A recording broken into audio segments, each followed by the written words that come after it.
Okay, this is a pretty good problem. This talks about convertible bonds and how we handle the conversion and things. And we have a premium to take care of. So let's take a look at it. Let's dive in. First of all, let's make sure we know what we're talking about.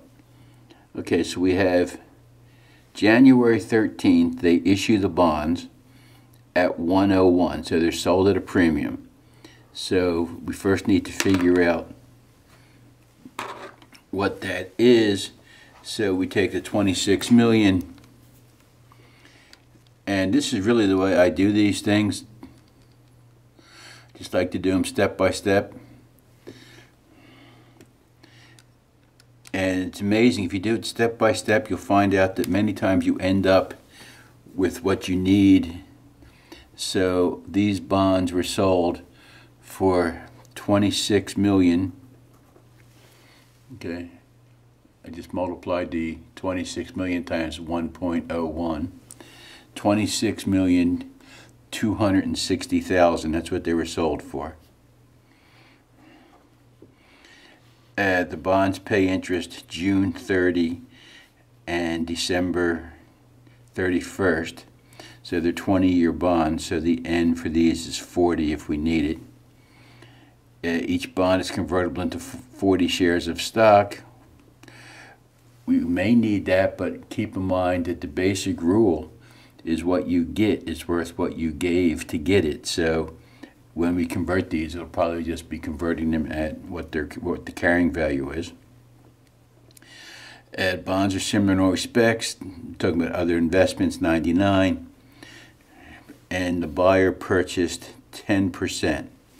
Okay, so let's make sure we know who we're talking about here.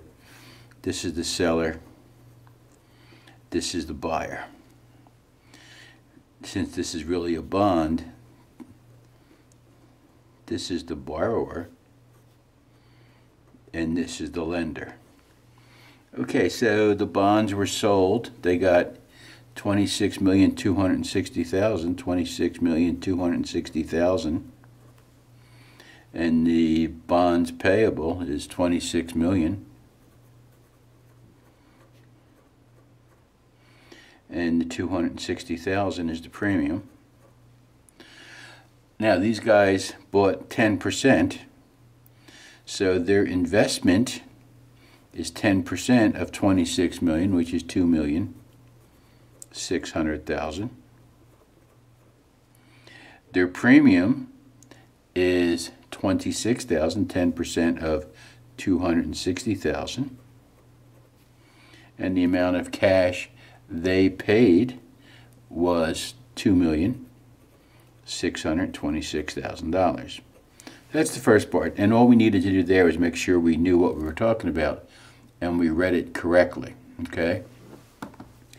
Now, the only other thing I'm going to do before I move on is I'm going to take a look at this, and they don't tell us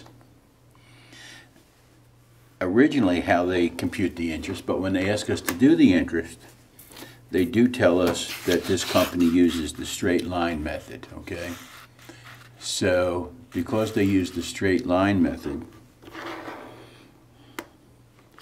I'm going to do that piece right now and get it done. So let me figure out the amount of the premium. So it's 2,600,000. So I got to come up with 2,600,000. 2,600,000. And I've got to divide that by the N of 40, which is what we figured out earlier, okay? And when we do that, we come up with the amortization each time they pay interest. The premium that they're going to amortize is $6,500, and the premium we're going to use is 10% of that, $650. Might as well just take that while I have it. Okay. Now these bonds are going to be paying 7%, so they do it twice a year. So that's 3.5 clear, I'm sorry, 0.3, damn it, sorry, 0.035 times 26 million. 1, 2, 3, 1, 2, 3. $910,000 is the interest they're going to pay. So 910,000. And we get 10% of that. Okay, so they're going to be paying out 910,000. We're going to get 10% of that, 91,000. Okay, because remember, we're 10%. And now we just have to do some addition and subtraction, depending.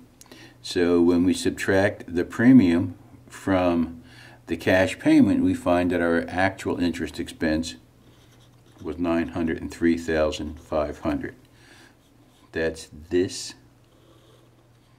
minus that equals that, because remember, the people paid more for the bond at the beginning, so our actual interest expense goes down. It's less than the cash payment.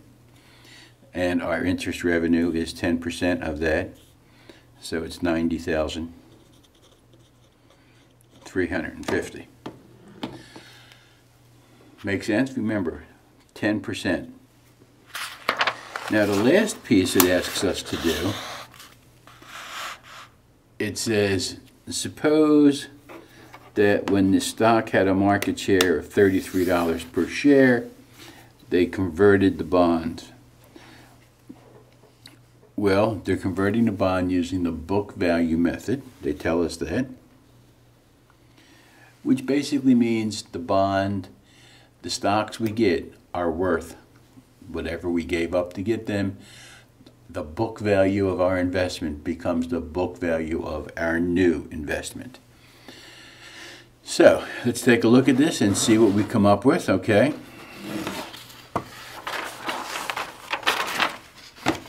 Pardon me while I rearrange my notes a little bit. So let's take a look at what's going on here. Keep in mind that we're the buyer, we're the 10%er, they're the seller. So we have on our books these bonds for $2,600,000. That's going away. $2,600,000.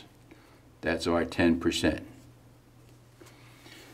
The seller is getting rid of that same amount. They still have the rest of the bonds out, but the $2 million that we're converting are going out the door. Now, we also have to look at how much premium is left. Now, for this, I would work up a quick little T account.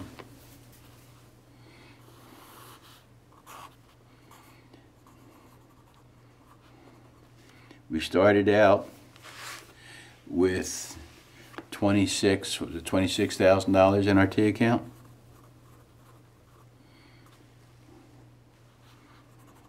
Which I carefully wrote down as $260,000. $26,000 in our T account. And every time we get interest, we amortize $650. Remember that from the problem right above? Okay. So let's see.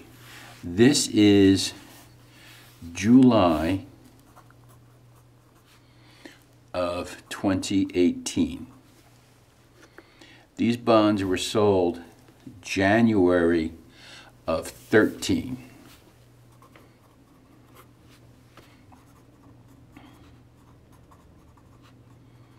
So January 13 was when they were sold. They pay interest twice a year. So we have July of 13. We have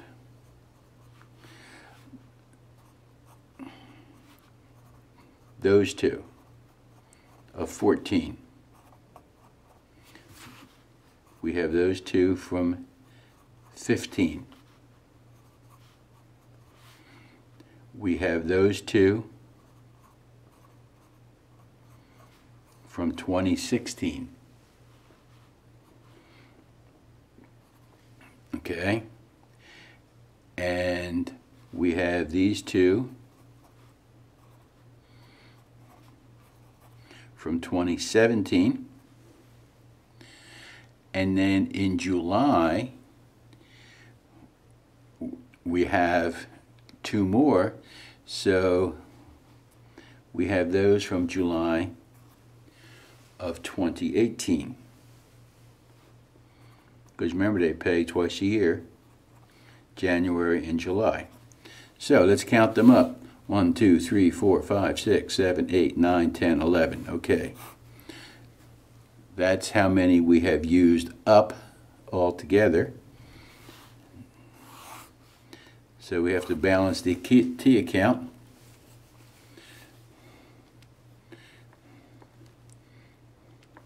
So we have 26,000. That's what we started with. Minus the 11 payments of $650 each. $18,850 is the balance left in our premium account. That goes out the door too. So it's $18,50. Premium goes out. $18,850. Our premium that's going out is the same $18,850. And the investment in common stock is the plug number. Just add those up. $2,618,500. $2,618,500. We converted those bonds on an interest date at book value. Pretty good problem. Walks you through lots of issues with bonds, and there are additional ones we would have to know, for example, how to handle the common stock, and we would have to, for this company, we would have to list it as par minus additional paid-in capital. These guys would have some other things to handle, but generally speaking, good bond problem.